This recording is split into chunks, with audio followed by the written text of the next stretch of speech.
औज़ुबिल्लाहिमिनश्शैतानिर्रजीम बिस्मिल्लाहिर्रहमानिर्रहीम। डियर्स अस्सलामु अलैकुम वरहमतुल्लाहि वबरकातुहू। उम्मीद है कि आप खैरियत से होंगे। डियर्स, आज हम कंपेंडियम ऑफ स्टैटिस्टिक्स के chapter number 3 that is measure of central tendency and dispersion, हमारे पास कौन सा चैप्टर है? Measure of central tendency and dispersion. यहाँ आप देख सकते हैं चैप्टर नंबर 3 है। इसकी सेकंड वीडियो बनाते हैं क्वेश्चन नंबर 21 तक हम MCQs पहले वीडियो में अपलोड कर चुके हैं। अब क्वेश्चन नंबर 22 से स्टार्ट लेते हैं। Imagine that 11 people take a 10 question test. Suppose one student gets 10 correct answers, one gets 9 correct, one gets 8 correct, and so on. All the way down to one student getting non-correct. What is the mean score accurate to 3 decimal places? Question को गौर से पढ़े। कहते हैं कि अगर 11 people हमारे पास 10 questions का test दे रहे हैं, ठीक है, मतलब एक टेस्ट दे रहे हैं जिसमें 10 क्वेश्चन है, और उन्होंने ये सपोज़ किया है कि एक स्टूडेंट जो है उसने 10 मार्क्स ऑब्टेन किए हैं, दूसरे ने 9 मार्क्स ऑब्टेन किए, मतलब 9 आंसर करेक्ट दिए हैं तो 9 मार्क्स उनके होंगे, ठीक है। तीसरे ने 8 करेक्ट कर दिए हैं, एंड सो ऑन का मतलब ये है कि चौथे ने 7, फिर 6 एंड सो ऑन, इसी तरह डिसेंडिंग ऑर्डर में जाते रहे हैं। और आखिर में क्या है? All the way down to one student getting non correct. Last one जो है उन्होंने मतलब एक लास्ट स्टूडेंट जो है उसने 0 मार्क्स करेक्ट किए हैं, मतलब 0 MCQ जो है उन्होंने करेक्ट किए हैं। 10 में से कोई भी उन्होंने करेक्ट नहीं किया है, तो इसका मतलब यह है कि उन्होंने 0 हासिल किया है मार्क्स में। तो फिर कहते हैं what is the mean score, तो इसकी मीन स्कोर क्या होगी? तो 0 से लेकर कहाँ तक? 10 तक। क्यों? क्योंकि 11 स्टूडेंट्स हैं, एक ने 0 लिए है, दूसरे ने 1, तीसरे ने 2, चौथे ने 3, और इस तरह 11वां जो स्टूडेंट है उन्होंने 10 मार्क्स ऑब्टेन किए हैं, यानी 10 करेक्ट आंसर जो है वो दिए हैं क्वेश्चंस के। तो इसका जो अगर हम मीन फाइंड करेंगे तो 1 + 2 + 3 + 4 + 11 प्लस अप टू 10। तो अप टू 10 अगर आप करेंगे डिवाइड बाय 11 करेंगे, ठीक है। अप टू 10 अगर आप इसको ऐड करेंगे तो इससे आएगा 55। क्या आएगा? 55। अब 55 को अगर आप 11 पर डिवाइड कर लेंगे तो आएगा 5.000 एक्यूरेट टू 3 डेसिमल प्लेसेस। तो 3 डेसिमल प्लेसेस तक हमारे पास ये आंसर जो है ये करेक्ट आएगा, ठीक है डियर्स। अच्छा, ये एक नॉर्मल डिस्ट्रीब्यूशन भी है, ठीक है। ये मैंने क्यों बताया? अभी आ जाओ इस क्वेश्चन पर, तो क्वेश्चन नंबर 23 पर, तो आपको पता चल जाएगा। Imagine that 11 people take a 10 question test. Suppose one student gets 10 correct answer, one gets 9 correct answer, one gets 8 correct, and so on. All the way down to one student getting 1 non-correct. What is the median score? उसी तरह का question है, accurate to 3 decimal places, लेकिन यहाँ just पूछ रहे हैं median score के बारे में, ठीक है। तो ये 10 मार्क्स से स्टार्ट हुआ है, 10, 9, 8, 7, और इस तरह डिसेंडिंग ऑर्डर में बिल्कुल सही तरह से जा रहा है। तो ये एक हमारे पास जो है नॉर्मल डिस्ट्रीब्यूशन है, ठीक है। तो नॉर्मल डिस्ट्रीब्यूशन में वैसे भी मीन, मीडियन और मोड ये तीनों सेम होते हैं, ठीक है। लेकिन यहाँ इसकी ये ज़रूरी नहीं है, फिर भी हमारे पास ये नॉर्मल डिस्ट्रीब्यूशन होने के नाते भी इसकी मीडियन जो है वो 5 के बराबर आ जाएगी। लेकिन इसके बावजूद भी आप अगर इस तरह लिखेंगे 1, 2, 3 और 4 और फिर 5, ठीक है, तो 5, 1, 2, 3, 4, 5, 6, 6वीं पोजीशन पर इस साइड से भी आएगी और इस साइड से भी 6वीं पोजीशन पर आएगी। तो 5 जो है ये हमारे पास मीडियन की वैल्यू होगी, ठीक है डियर्स।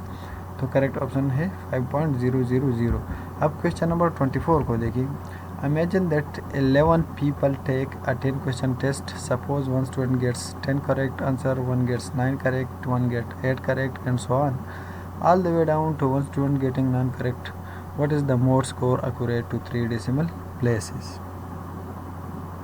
तो अब यहाँ देखिए, यह हमारे पास अगर नॉर्मल डिस्ट्रीब्यूशन है तो मीन, मीडियन और मोड जो है वो तीनों सेम होने चाहिए, ठीक है, ये तो हमने बता दिया ना। लेकिन क्योंकि यह हमारे पास जो है ये हर एक ने एक टाइम जो है मार्क्स ऑब्टेन की है, ठीक है। तो इसमें हमारे पास मोड की वैल्यू नहीं होगी। क्यों? क्योंकि यह हमारे पास मोड अवेलेबल ही नहीं होगा, इट इज़ नॉट डिफाइंड, यानी ऑप्शन डी इसमें करेक्ट ऑप्शन हो गया, ठीक है। Question number 25, the largest cumulative absolute frequency in a set of numbers is equal to what? The sum of all individual absolute frequency values. The largest cumulative absolute frequency, largest cumulative absolute frequency कौन सी होती है? जब आप cumulative distribution find करते हैं, ठीक है, तो आप या तो नीचे से स्टार्ट लेते हैं या ऊपर से स्टार्ट लेते हैं, मतलब लेस देन कम्युलेटिव फ्रीक्वेंसी या मोर देन कम्युलेटिव फ्रीक्वेंसी आप करते हैं। तो लार्जेस्ट जो होती है वो लास्ट वन होती है, यहाँ भी हो सकती है, यहाँ भी हो सकती है लार्जेस्ट, ठीक है।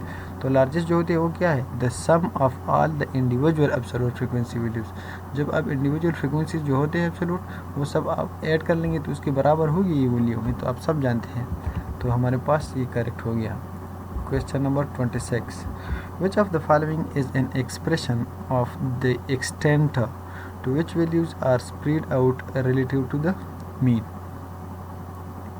क्वेश्चन में कहते हैं कि which of the following is an expression of the extent to which values are spread out relative to the mean? तो इसमें हमारे पास ऑप्शन ए में है द एवरेज, ऑप्शन बी में है द मोड, ऑप्शन सी में है द मीडियन और ऑप्शन डी में है नन ऑफ द अबव। तो इसमें करेक्ट ऑप्शन डी है, ठीक है, क्योंकि इसमें करेक्ट आंसर है ही नहीं। क्यों? क्योंकि which of the following is an expression, कौन सा एक्सप्रेशन है? The extent to which values are spread out relative to the mean. तो रिलेटिव टू द मीन जो हमारे पास एक्सप्रेशन करते हैं, ठीक है, वैल्यूज़ की स्प्रेडनेस के, वो स्टैंडर्ड डिविएशन और वेरिएंस होते हैं, ठीक है। यहाँ हमारे पास स्टैंडर्ड डिविएशन और वेरिएंस वगैरह नहीं है, तो हमारे पास नॉन ऑफ दिस जो है ये करेक्ट आंसर हो गया। Question number 27, when a distribution is skewed to the right, जब डिस्ट्रीब्यूशन राइट साइड पे अगर स्क्यूड हो, ठीक है, इसी तरह हो, लेट्स सपोज, ठीक है, तो कहते हैं the median is greater than the mode mean, the distribution is always unimodal, the tail on the left is shorter than the tail on the right, the standard deviation is always less than the variance. तो इसमें correct option कौन सा है? The tail on the left is shorter than the tail on the right. ये left side पर जो tell है ये शॉर्टर होगी राइट साइड की टेल से, तो इसलिए ऑप्शन सी करेक्ट हो गया। ऑप्शन ए है the median is greater than the mean, जब स्क्यू टू राइट हो तो इसमें हमारे पास मीन जो है ग्रेटर देन मीडियन होता है, मीडियन ग्रेटर देन मीन नहीं होता, ठीक है। क्वेश्चन नंबर 28 को देखिए, और ऑप्शन ई भी है the majority observation are less than the mean, तो ये करेक्ट ये ज़रूरी नहीं है, ठीक है। The difference between first and third quartile is called what? Q3 minus Q1। कहते हैं कि Q3 और Q1 के माइनस के माबेन जो डिफरेंस होती है इसको हम क्या कहते हैं? Q3 माइनस Q1, इसको हम इंटर क्वार्टाइल रेंज कहते हैं। ऑप्शन बी इसमें करेक्ट ऑप्शन है। Question number 29, the purpose of inter quartile range is to measure the what? Spread around the mean, spread around the median, spread around the mode, spread around the harmonic mean. इसकी purpose क्या है? The inter quartile range की जो measurement है इसकी purpose क्या है? इसकी पर्पस ये है कि मीडियन के अराउंड स्प्रेडनेस कितनी है, ठीक है, मीडियन के अराउंड जो हमारे पास स्प्रेडनेस है वो कितनी है। क्यों? आप यहाँ देख लें, ठीक है, हमारे पास लेट्स सपोज ये मीडियन है, ये Q1 है और ये Q3 है, ठीक है। तो इन दोनों के माबेन अगर आप डिफरेंस फाइंड करेंगे, ठीक है, तो ये हमारे पास क्या होता है, ये स्प्रेडनेस अबाउट द मीडियन जो है वो फाइंड करते हैं, ठीक है। Question number 30, kurtosis determine the distribution flatness peakness both A and B none of the above. तो इसमें ऑप्शन सी करेक्ट है। कर्टोसिस जो है उसके थ्रू हम फ्लैटनेस भी मेजर करते हैं, मतलब ये डिस्ट्रीब्यूशन फ्लैटर देन मेसोकार्टिक है या जो है ये पीक देन मेसोकार्टिक है, ठीक है। मेसोकार्टिक जो नॉर्मल होता है उसको हम मेसोकार्टिक कहते हैं, और जब पीक्ड होता है तो उसको हम क्या कहते हैं? प्लेटी नहीं, लेप्टोकार्टिक, और जब फ्लैटनेस ज़्यादा होता है तो उसको हम प्लेटिकार्टिक कहते हैं। Question number 31, which of the following represents median? First quartile, 15th percentile, 6th decile और 3rd क्वार्टाइल? 15th परसेंटाइल, यानी 5th परसेंटाइल जो है ये हमारे पास मीडियन को रिप्रेजेंट करता है, 50th परसेंटाइल। ठीक है। Question number 32, if the group data has open in classes one can not calculate mean. ये तो आप सब जानते होंगे, जब ग्रुप डेटा में हमारे पास ओपन इन क्लासेस हो तो फिर हम मीन कैलकुलेट नहीं कर सकते। Question number 33, in a symmetric distribution, symmetric distribution में mean is equal to median, median is equal to mode होता है। ठीक है, ये सिमेट्रिक डिस्ट्रीब्यूशन होता है। Question number 34, the following list is order from smallest to largest, 25, 26, 26, 30, y, 33 and 150। Which of the following statement is are true? ये जो है ऑर्डर में है स्मॉलेस्ट टू लार्जेस्ट। ठीक है, मतलब ये कि y की वैल्यू जो है वो इन दोनों के माबैन आते हैं, 30 और 33 के माबैन। ये 31 या 32 या जो भी वैल्यू हो, लेकिन 30 और 33 के माबैन ही होंगे 150। देखिए विच ऑफ द फॉलोइंग स्टेटमेंट जो है वो करेक्ट है या ट्रू है? ऑप्शन ए में है the mean is greater than the median, option 2 में है द मोड इज 26, ऑप्शन 3 में है there are no outliers in the data. ठीक है, ये 3 ऑप्शन दी गई है। अब कहते हैं कि कौन सा इसमें करेक्ट ऑप्शन है। तो इसमें करेक्ट ऑप्शन दिया है ए, 1 only, the mean is greater than the the mean is greater than the median. इसमें कहते हैं कि मीन जो है वो ग्रेटर देन मीडियन होगी। क्यों? मीन कहाँ आएगी?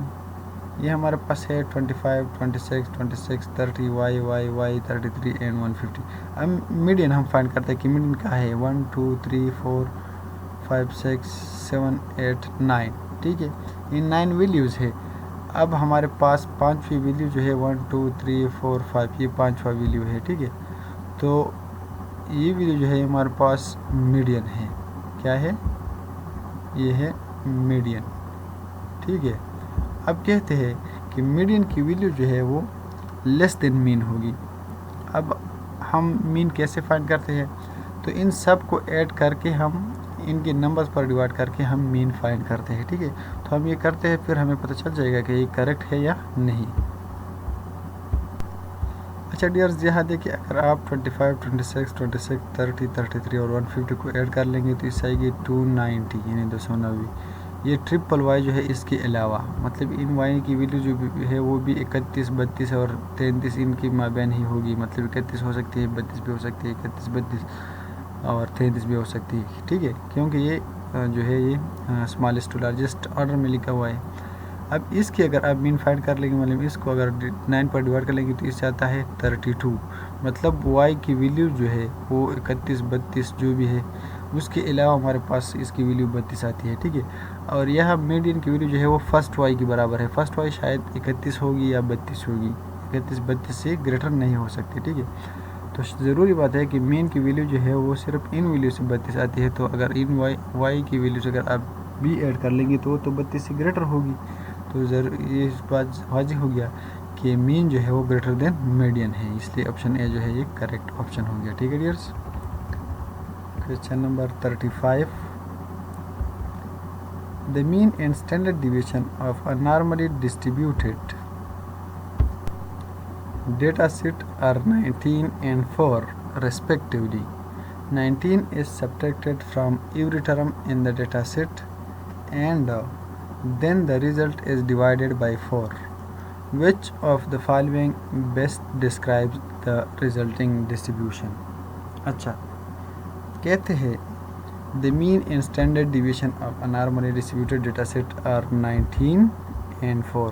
मीन जो है वो 19 है और स्टैंडर्ड डिविएशन जो है वो 4 है। ठीक है, अब कहते हैं 19 is subtracted from every term.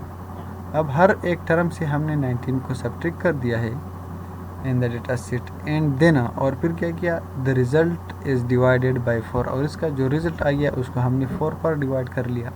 मतलब हर एक टर्म से हमने 19 को सब्ट्रैक्ट किया और फिर 4 पर डिवाइड कर लिया। कहते हैं कि विच of the following best describes the resulting distribution. तो रिजल्टिंग डिस्ट्रीब्यूशन जो है वो कौन जो है सही डिस्क्राइब कर रहा होगा। ऑप्शन ए से लेकर ऑप्शन ई तक जो ऑप्शन है इसमें कौन सा करेक्ट ऑप्शन है। ठीक है, तो इसमें करेक्ट ऑप्शन जो है वो है ऑप्शन डी। क्यों? It has a mean of 0, क्योंकि इसकी मीन जो है वो 19 है। आप अगर हर एक वैल्यू से इसकी मीन की वैल्यू सब्ट्रैक्ट करेंगे तो जाहिर बात है summation x minus X bar is equal to 0। ये तो फर्स्ट प्रॉपर्टी है अर्थमेटिक मीन की। ठीक है, और दूसरी बात क्या है, स्टैंडर्ड डिविएशन ऑफ 1 क्यों हो गया, and its shape is normal, और उसकी शेप जो है वो नॉर्मल ही होगी। स्टैंडर्ड डिविएशन 1 क्यों आ गया, क्यों? क्योंकि स्टैंडर्ड डिविएशन जो है या जो वेरिएंस है ये चेंज ऑफ ओरिजिन तो नहीं है लेकिन चेंज ऑफ स्केल ज़रूर है। ठीक है, मतलब अगर सारी वैल्यूज़ को आप किसी कांस्टेंट पर डिवाइड कर लेंगे या किसी कांस्टेंट के साथ मल्टीप्लाई कर लेंगे तो उसी तरह उसकी वैल्यूज़ में चेंजेस आएगी उसके स्टैंडर्ड डिविएशन में। तो अगर आप 4 उसके स्टैंडर्ड डिविएशन है और अगर आप 4 पर ही डिवाइड कर लेंगे तो उसकी जो स्टैंडर्ड डिविएशन है वो 1 आएगी। अगर आप 19 सब्ट्रैक्ट नहीं करेंगे और फिर उसके उससे मतलब 19 के सब्ट्रैक्शन के अलावा सिर्फ और सिर्फ आप ये कर लें कि 4 पर सारी वैल्यूज़ को डिवाइड कर लेंगे तो आपकी स्टैंडर्ड डिविएशन जो है वो फिर भी 1 ही आएगी। आपकी मीन 19 ही रह जाएगी लेकिन स्टैंडर्ड डिविएशन जो है वो 1 ही होगी। ठीक है, तो ऑप्शन डी इसमें करेक्ट ऑप्शन है। क्वेश्चन नंबर 35 हो गया। 36, A tabulation of cumulative absolute frequency values is useful in determining what? Cumulative absolute frequency distribution जो है वो कब हम फाइंड करते हैं, जब हम मीडियन फाइंड करना चाहते हैं। ठीक है, तो ऑप्शन सी इसमें करेक्ट हो गया। क्वेश्चन नंबर 37 में है if model value is not clear in a distribution it can be ascertained by the method of what? Trial and error. Option D is correct option. Question number 38. The middle value of an order series is called what? Second quartile, fifth decile, 50th percentile and all of the above. तो option D इसमें correct है। Second quartile, fifth decile और 50th percentile same है। ठीक है सब। Question number 39 और median भी इसकी बराबर होता है। The variate values which divide a series or frequency distribution into 10 equal parts are called what? Deciles. जो 10 equal parts में डिवाइड करते हैं वो decile होते हैं। Question number 40 For percentiles the total numbers of partition values are what? Percentile के लिए हमारे पास total number of partition values कितने होते हैं? 100। कितने होते हैं? 100। अच्छा, अब यह एक क्वेश्चन एराज होता है लोगों के जहन में कि हमारे पास P99 तक हम जाते हैं। कहाँ तक जाते हैं? P99 तक। ठीक है, तो ये जो P99 है यह हमारे पास P1 से स्टार्ट लेते हैं हम। ठीक है, P1 से लेकर P99 तक। तो ये पार्टीशन वैल्यूज़ की बात करते हैं। पार्टीशन वैल्यूज़ क्या है? P1 यहाँ हमारे पास है तो इसकी इस साइड पर भी वैल्यूज़ है, फिर P2 है, फिर हमारे पास P3 है, फिर हमारे पास P4 है, फिर P5 है and so on up to P99। तो ये वैल्यू जो है वो 100 तक जो है वो डिवाइड होते हैं। ठीक है, परसेंटाइल की वैल्यू तो हम P99 तक मालूम करते हैं लेकिन जो total number of partition values है वो 100 होते हैं। Question number 41 the first quartile divides a frequency distribution in the ratio what? First quartile जो है वो किस रेशो में डिवाइड करता है? फर्स्ट क्वार्टाइल 25 तक बराबर होता है, 25% तक। कहाँ तक? 25% तक। ये है Q1, ठीक है, ये है Q2 और फिर ये लास्ट वन जो है ये Q3 है। तो 25% वैल्यू जो है वो Q1 की इस साइड पर होते हैं और 75% वैल्यूज़ इस साइड पर होते हैं। मतलब 3 रेशो इस साइड पे होती है और 1 रेशो इस साइड पे होती है। तो 1:3 हमारे पास ऑप्शन डी है। Question number 42 sum of the deviations about mean is what? Sum of the deviations, just deviation about the mean is 0। जब आप मीन से सम ऑफ डिवीजन करते हैं तो वो 0 के बराबर होती है। ठीक है। Question number 43, histogram is useful to determine graphically the value of mode. जब आप मोड फाइंड करते हैं तो हिस्टोग्राम जो है ग्राफिकली उसके थ्रू हम फाइंड कर सकते हैं, जिसकी वैल्यूज यानी जिस बार जो भी बार जो हमारे पास है वो ग्रेटेस्ट हो, हाईएस्ट हो, तो उसमें हमारे पास मीडियन की वैल्यू जो है वो लाई करेगी। तो ये हमारे पास जो है ये मीडियन मोड के लिए जो है यूज़ होती है। ठीक है dears. Question number 44, median can be located graphically with the help of histogram और गिव्स बार ग्राफ और स्कैटर डायग्राम। तो इसमें करेक्ट ऑप्शन है histogram. Median can be located graphically with the help of histogram, यानी histogram के through हम median को भी लोकेट कर सकते हैं। Question number 45, 6th decile is same as median, 50th percentile, 60th percentile and first quartile।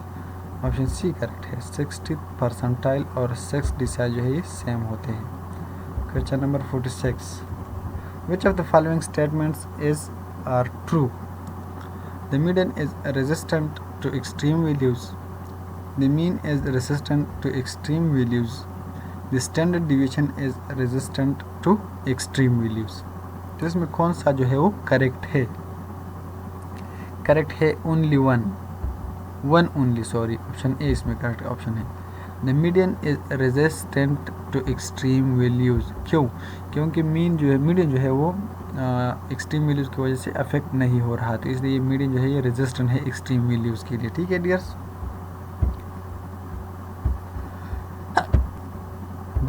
तो आज के लेक्चर में क्वेश्चन नंबर 26 तक जो MCQs है वो सॉल्व हो गए हैं। ये है हमारे पास सेकंड वीडियो। इंशाल्लाह थर्ड वीडियो जो है उसमें 47 से लेकर कहाँ तक 58 तक, 47 से लेकर 58 नहीं, सेकंड पेज दूसरा जो है वो 59 पेज है, तो इस पेज में लास्ट क्वेश्चन 68 है। 68 तक MCQs इंशाल्लाह थर्ड वीडियो में अपलोड करते हैं। तब तक के लिए अस्सलामु अलैकुम वरहमतुल्लाहि वबरकातुहू।